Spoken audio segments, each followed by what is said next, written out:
Thinking Aloud. Conversations on the leading edge of knowledge and discovery with psychologist Jeffrey Mishlove.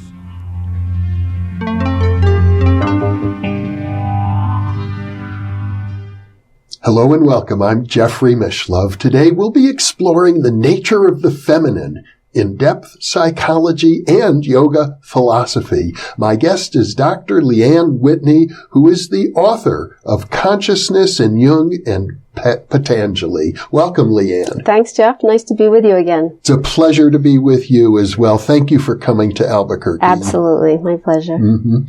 You are a woman. And in fact, our viewers have often commented that you're a particularly feminine person. Interesting. Yeah. Interesting. So one would think offhand that you might have more of an intimate knowledge of the feminine principle than I have as a male. Now, that could be true, but it's actually not necessarily true, certainly through the lens of depth psychology, because when we talk about the masculine and the feminine, we're not actually talking about gender. We're talking about frames to look at energy, and sometimes what a male polarity envelope, so to speak, or someone in a male body could have more feminine energy. So it isn't necessarily true. And I would have to say you offer the world a lot of feminine energy through your body of work. Well, I hope I do. Yeah. Actually, and many years ago, I interviewed the late June Singer, who wrote a Jungian, who wrote a book about hermaphrodism. And I think the main point she's making is that the human soul doesn't have a gender. Right. That's very true. And also when we look at the Jung's work on the transference, and he talks about the Heros Gamos. Again, it's this idea of an equal balance. So maybe we could say without gender, well, certainly Brahman, when we fold in yoga, Brahman is without gender. It's neutral. In Jungian psychology, I would say it's a blend of masculine and feminine, not necessarily without gender, but certainly an equal blend. Well, and in fact, June Singer's term is hermaphroditic, which is both genders. Right. Inequality, right? Yeah. An equal balance. Yeah. But these days, we hear people talking about non-binary, like the idea that there are only two genders is already under critical attack. Yeah, very much so. There's a lot more gender fluidity now in our day, certainly than when Jung, was teaching. And again, I do think we can find some gender essentialism in those teachings, and it's a lot more fluid now. But Jung himself, to me, was such a pioneer as far as feminine consciousness, we could say, in his work with matter and the feminine. It was a big part of his work.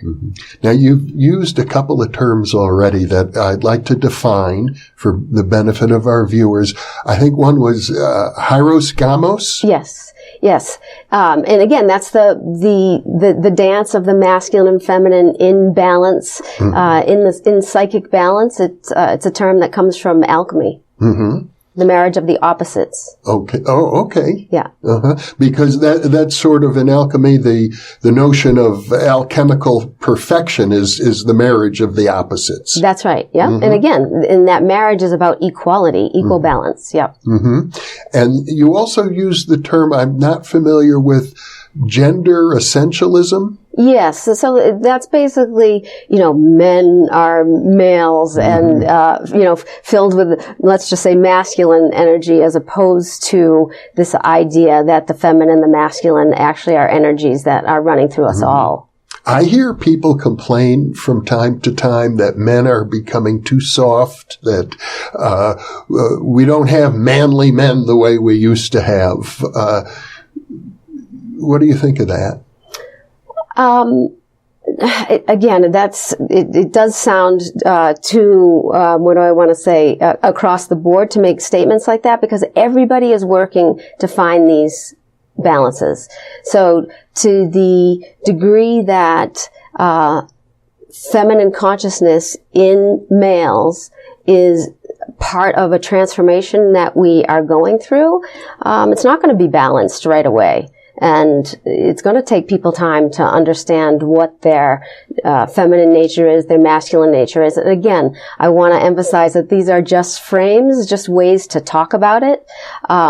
Should never be held on to and concretized, because if anything, again, this idea of fluidity is what we're looking for.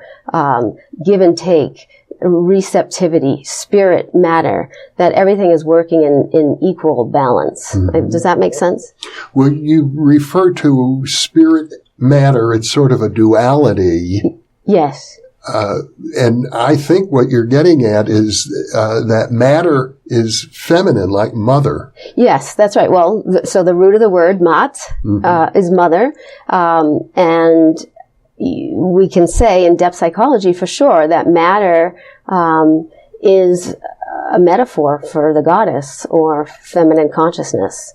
And again, through that lens of depth psychology, spirit would be the masculine principle impregnating the matter, that idea. So they're coming together in this dance of opposites. And Jungian psychology or depth psychology always stays within that frame of opposition. For sure, later in life, through synchronicity, Jung was looking for that underlying unity in principle, but it isn't a psychology that, as of yet, has developed the voice of that unity with great clarity, not like yoga has. Because yoga starts with the unity. It starts with the wholeness. Jung was, a product of European consciousness, could we even say a patriarchal culture, and so very much enmeshed in Cartesian dualism. So that mind-matter split was very real for him, still very real for a lot of us in Euro-American culture. So Jung sort of views wholeness as a goal. Yes, absolutely. Yeah. Wholeness isn't the underlying thing. We're working towards it. And ego consciousness is very important in that path of individuation, the path towards wholeness. So it's a bit of a different frame than yoga psychology, for sure. When I was very young, in my early 20s, let's say, I had this sense of men and women that as a male, I was very interested in intellectual ideas. People would often say, and still do today, about men, they're in their head. All the time. And women seem to be saying, get in touch with your body. Yeah, well, let's change that again to the masculine would be representative of the head and the feminine, the body, because there's many women out there, or again, like a female polarity envelope that actually runs a lot of conceptual, logical, rational thinking. So, to make the broad statement, again, I would keep it in the category of the masculine and the feminine, and the feminine, definitely has to do with embodiment, coming into the body, matter. And depth psychology, I believe, has done its best and is continuing to do its best to bring matter into consciousness in a new way. In fact, the message is, you must listen. You must listen to the body and its messages. And if we take an eco-psychological frame on that in Mother Earth, and what's happening with possible ecocide, you could say that message is coming in stereo at this point. And it's a case, you must listen to matter and what she is bringing forth. There does seem to be this sense in world mythology that the sky gods are masculine and the earth goddesses are feminine. Yes, yeah. And again, I do think it's just a way to story it and frame it. That's what we love to do. We love our mythologies. It's a great way to learn, going back to yoga in India. Their mythology is their epistemology. It's their theories of knowledge in storied form. And I think you find that in the mythologies all around the world, which is why Jung loved mythology. Mm-hmm. He loved how across cultures you could see the similarities in those stories. Mm-hmm.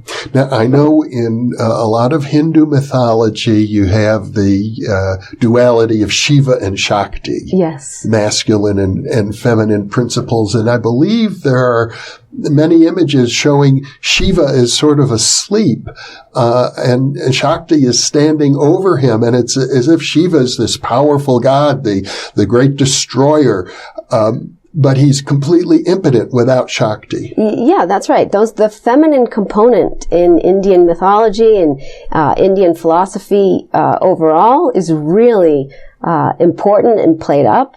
I believe you and I have spoken before of how Patanjali ends his sutras with Shakhty, with Chit Shakhty, with the power of consciousness in feminine gendered terminology. Mm-hmm. So it's very, very important. Yeah. Mm-hmm. And there's also a sense in which in yoga philosophy, the feminine represents anything that's manifest at all. Yes. So, again, let's go back to Patanjali's metaphysics, which come from Sankhya. It's a dualistic metaphysics. He speaks of Perusha and Prakriti, whereas Perusha is a masculine gendered term, Prakriti feminine. Perusha, pure consciousness. Prakriti, anything phenomenal. So that could be the subtlest realms, anything that you can sense, any little flick of the mind, any emotion that bubbles up, all the way out to your gross, the earth and all forms of gross matter.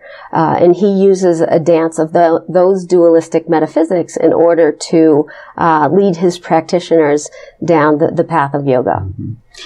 So Perusha could be thought of then as consciousness without an object. For sure. And the ultimate vision, again, because it's already grounded in wholeness. So objectification becomes actually obsolete through the practice. That's the realization that Patanjali doesn't have a problem with material. He has a problem with materialism. So the objectification is seen to be, if you will, the sore, the problem, the wound that is causing the dis-ease, the discord, the dissonance that would bring one to yoga practice to begin with. And that process of objectification is what Patanjali is encouraging people to heal. I see. Now, Jung doesn't have a concept of consciousness without an object, does he? No. That's where Jung and Patanjali deviate, or one of the areas for sure. Mm-hmm. Jung's consciousness is related to an ego, always related to an ego, and therefore consciousness and its contents. It always has to do with some form of objectification. I mean, the unconscious was an objective psyche to him. Mm-hmm. So, and again, he was aiming us towards wholeness. Mm-hmm. But he's so rooted in that Cartesian dualism, he sort of trips back on himself, even though he senses it. He sees it. He talks about emotions and matter as, instinctual and key components of that process towards wholeness. What he misses is what Patanjali teaches, which is that it isn't unconscious at all at the level of reality. It's actually fully conscious. It knows exactly what it's doing, and knowledge is structured in it. So Jung looks to certainly heal this tension of opposites, but the psychology always remains within those opposites. I'm reminded of, I think it was Rudyard Kipling who wrote, East is East and West is West and never the twain shall meet. I mean, there's a duality, which also has a masculine and feminine component, wouldn't you say? The duality between the East and the West? Yes. Yes, you can see it that way. Again, looking from mind to matter, if the West and its philosophies are going to remain in objective knowing and representational metaphysics, it forever is going to remain in the split. I don't see Indian philosophy in any way as split. Now, their culture may act out splits. Mm-hmm. But the underbelly, the underlying philosophy itself, what the rishis taught in the Upanishads, what Patanjali taught in his sutras, I don't see a split there at all. I see a very beautiful, grounded, completely logically consistent philosophy and psychology. Mm-hmm. Well, if Judaism is emblematic of Western religions, it's very dualistic. There's a big emphasis on life and death and on good and evil. And the tree of knowledge of good and evil is sort of foundational to the Judeo-Christian tradition. It's as if it might be proper, do you think, to say that the very notion of dualism is more masculine than feminine? I think so, actually. Again, talking about the principles, yes. Mm-hmm. That logos, or let's say the masculine has the propensity, perhaps, to split off more easily. Mm-hmm. And Jung, of course, he was Swiss Reformed Church Protestant, so he grew up in that Christian lineage. And for him, the problem of the feminine, of matter, was part of what he sought through his psychology to try to find answers to. Mm-hmm. So still of that Abrahamic lineage. Now, in recent years, quite a bit has been revealed about Jung's personal life. Yes. And it does strike me that that lifestyle of Jung, who had apparently more than one mistress in addition to having a very long relationship with his wife, it seemed typical of European males of high status, social status in that era. Yes, I don't really know much about the history of that era. The thing that I would add about Jung's experience with his wife and his female colleagues and clients, you don't see a lot of it in his autobiography. He doesn't necessarily fold in how important Emma gets folded in certainly a little bit more than Tony Wolff, who's one of his colleagues, and Sabina Spielrein. Actually, they were both, I guess you could say, client colleagues. Emma being his wife. Emma being his wife, yes. Who is also, if I recall, became an analyst. Yes, absolutely, and an author. She's published her own works as well. And Tony Wolff was a colleague who was an analyst, who was I guess it would be fair to say, was his mistress. Well, right, exactly. And Sabina Spielrein, who was his client first, but again, she went on to become an analyst and publish her own works as well. I mean, these are all successful women in their own right, for sure. Those relationships were clearly very essential to what he developed in the psychology that he developed. So I, as a woman, do wish that we had a little bit more on that history from Jung himself. But also I think you can see polyamory has become really popular now in our time. Very, very popular. And so he was, again, a pioneer in many ways, and his need to not stay within the confines of the sacrament of marriage, so to speak, and to go his own way and fulfill his own needs, which Emma agreed to, and she knew fair well that probably, I don't know about Sabrina as much as Tony, but really helped him to formulate his psychology.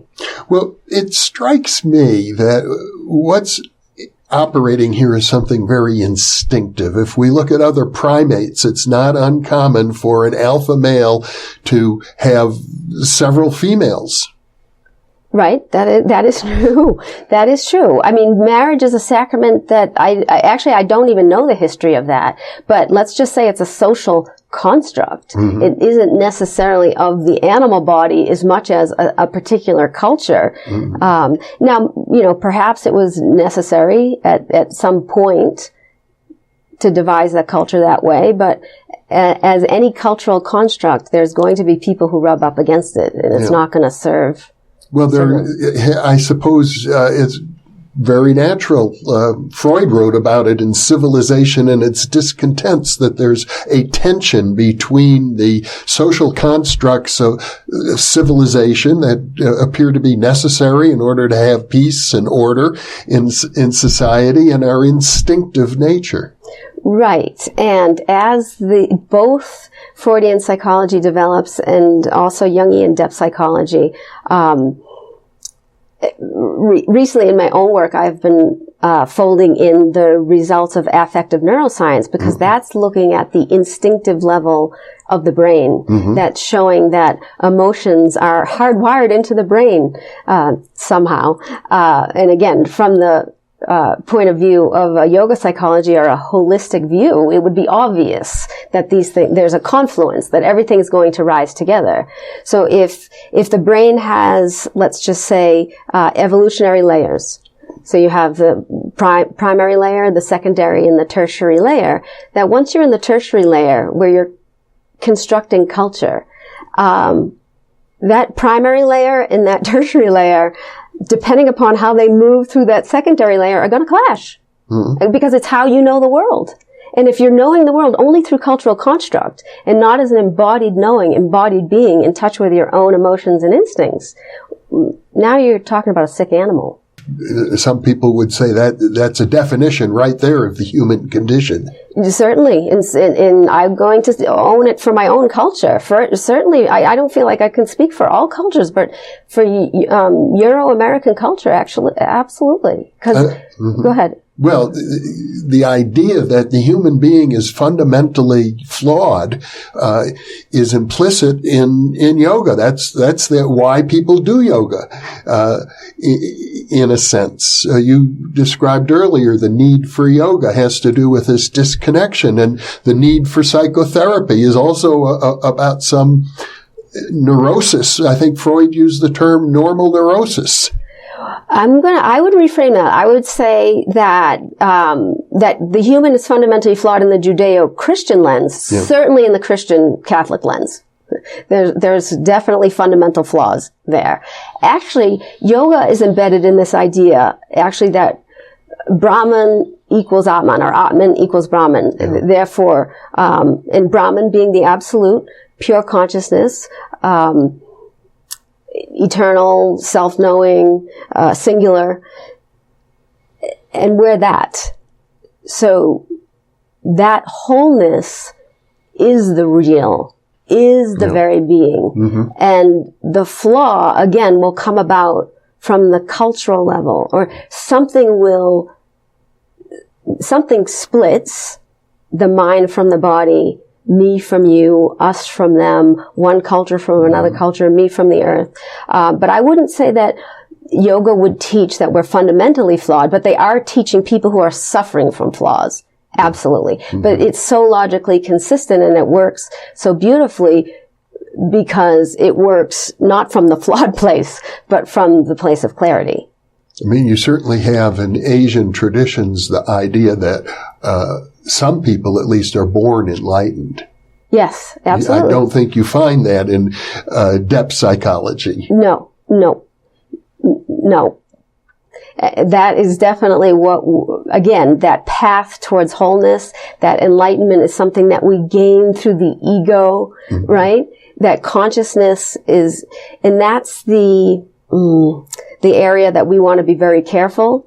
Certainly in depth psychological teachings, or for any of us working in the field who want to compare the Eastern traditions with the Western traditions and carry on Jung's work of merging East and West. Jung said, how did he say it? The invasion of the East was violence on such a grand scale that we have the obligation to learn about the mind of the East.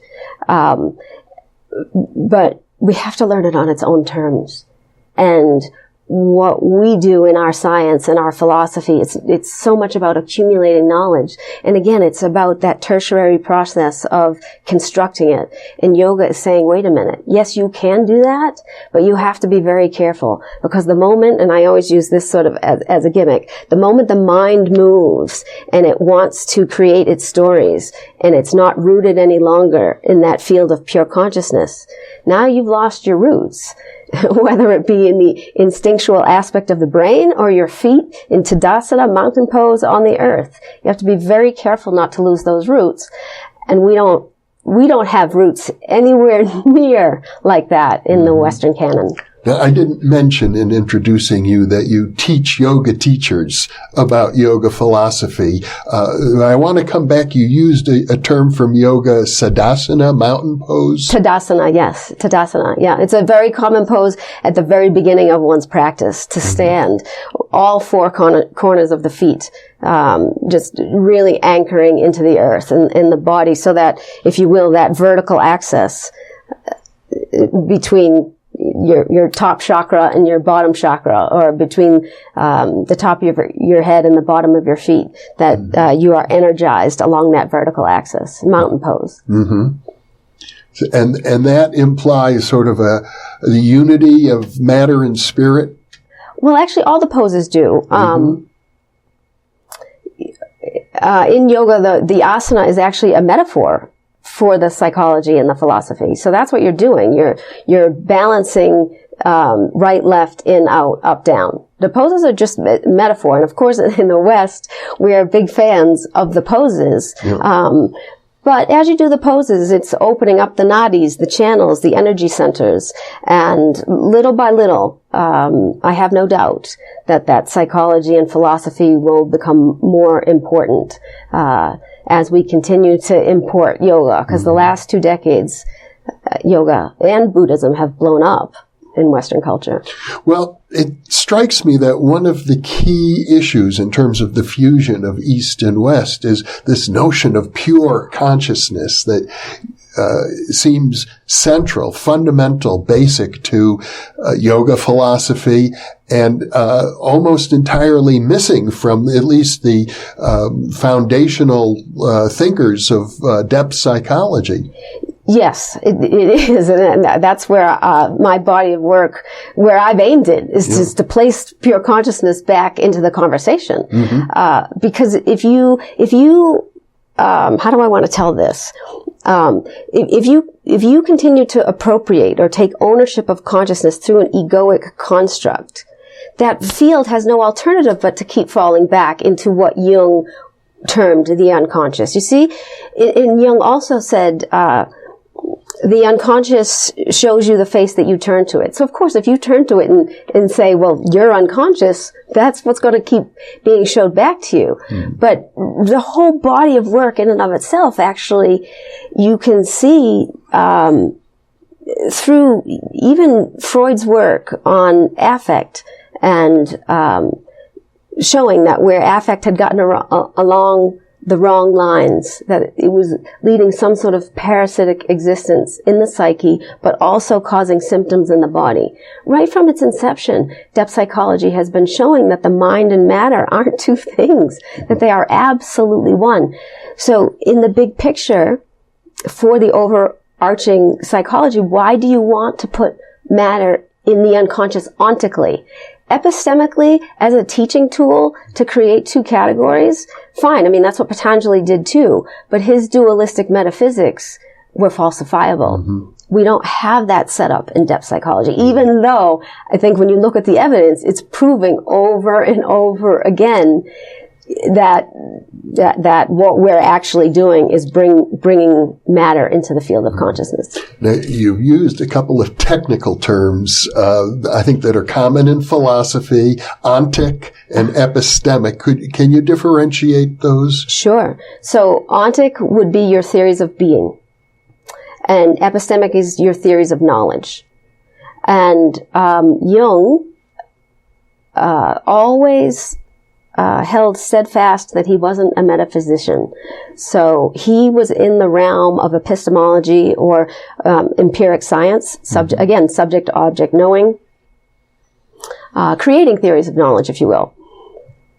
But that's where his psychology weakens, because he doesn't actually stand in the metaphysics that he clearly has. So even though we could say, I think, right, all of orthodox Western science claims that you don't need to claim a metaphysics, that they don't, but it's really there anyway. The fact that you're seeing reality as a duality, that you can split the subject from the object, is claiming a metaphysics. Well, and that metaphysics is typically materialism. That's right. Materialistic monism. Absolutely. And now if we fold that back into, that was part of where Jung saw the problem very clearly, where, again, this idea of the feminine or nature or matter, he had a very, I want to say, romantic vision in some sense. But he could see that materialism was causing a crisis, was causing a problem. And I think we could say it's gotten worse from Jung's day until today. And to the degree that we don't have the holistic view, that we continue to split the mind from the body. Let's see if I can articulate this. Reality is whole. So this ontic reality in Patanjali's teaching is pure consciousness. Mm-hmm. It's whole. If we're going to divide it as a species, we can only be doing it through concept. It's an indivisible unity in its being. You see what I mean? In its isness, it's indivisible. So if as a species we're going to, through our mind, divide it, well, of course we're throwing you can't get rid of what you're turning away from. So if you want to hold on to materialism in a way that splits it, again, off from its basis in pure consciousness, is to the exact way that pure consciousness is going to hit us in the behind, if you will. So you can split the atom, sure. It's splittable. You can create the nuclear bomb. But then if you create a culture that puts a sociopath in office who actually detonates that bomb, now you've killed yourself off. How smart were you? You see where I'm going with that? Well, in a philosophical sense, it seems that in Western science and Western philosophy now for quite some time, we've had the mind-body problem, or sometimes it's called the hard problem of consciousness, which is, how is it that dead matter can produce consciousness and life? And maybe the problem is in the very assumption that materialism necessitates dead matter to begin with. Yes, I wholeheartedly agree with that. I often teach, we're here on a rock, traveling around the sun in a galaxy. To pretend that we are the carriers of consciousness, we're not here without the rock. We're not here without the sun, bringing food to the phytoplankton, and on and on and on and on and on. So for us, again, that taking the ownership of consciousness in the species is stealing, if you will, and creating a loss of vision, so we don't see consciousness as the totality, as the reality of being. You see what I mean? Well, it strikes me that it's sort of akin to the denial of the goddess in Western culture. Yes. God is always masculine. In Eastern culture, they don't seem to have that problem. Right. And again, I think that's why it's a beautiful frame to use the masculine and energy to even have this conversation. No, they don't. Well, they certainly don't have it in India at all, because again, they're grounded in this philosophy that consciousness is the reality of being. Yeah. And at every turn, I think you can see that Jung was seeking to discover that same truth, but he stayed rooted in the culture of his time, which was this dualistic or this objective way of knowing, using this representational metaphysics of a conscious unconscious, and so he didn't get there. Mm-hmm. Well, he wrote a book that I've often enjoyed called Modern Man in Search of a Soul, and it seems that in a way what he's expressing is the search for the feminine within Western culture. Yes, that's right. The term anima mundi, the world soul, that's a feminine term for Jung and in depth psychology. So again, it has a very feminine frame to it. It's this, if you will, I think it would be fair enough to say it's this longing. It's this longing for the merging in the marriage of the masculine and feminine in a way that, as rightly as it should be, is healing. Mm-hmm.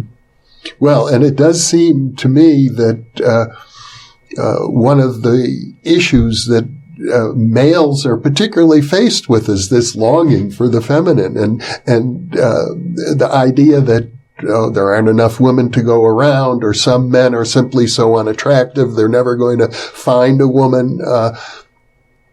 I had one of our viewers recently complain that it seemed that one of the fundamental problems that men have is being able to have a satisfactory relationship with a woman. Yes, I do know that that is I don't want to say a struggle, for sure. But again, what Jungian psychology in particular is pointing towards is that turn towards one's own, I'm going to say inner feminine in the sense of the unconscious, that receptivity. The chalice is often used as a symbol. Marianne Woodman, who did a beautiful body of work, post-Jung, on conscious femininity, she speaks of it in terms of essence, and in the root of essence, the Latin root, E-S-S-E, has to do with to be, and she, there's many other women who have pioneered Jung's work into the feminine, but it's this idea of the virgin, but she's an initiated virgin.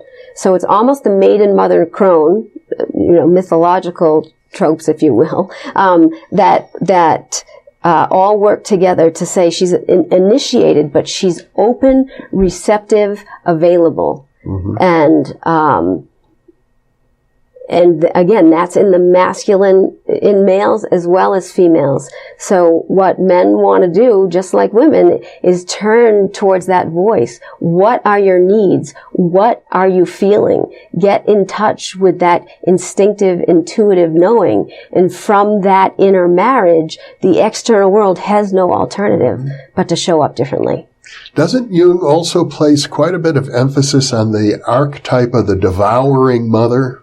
Yes, so that also plays to your point earlier about the splits,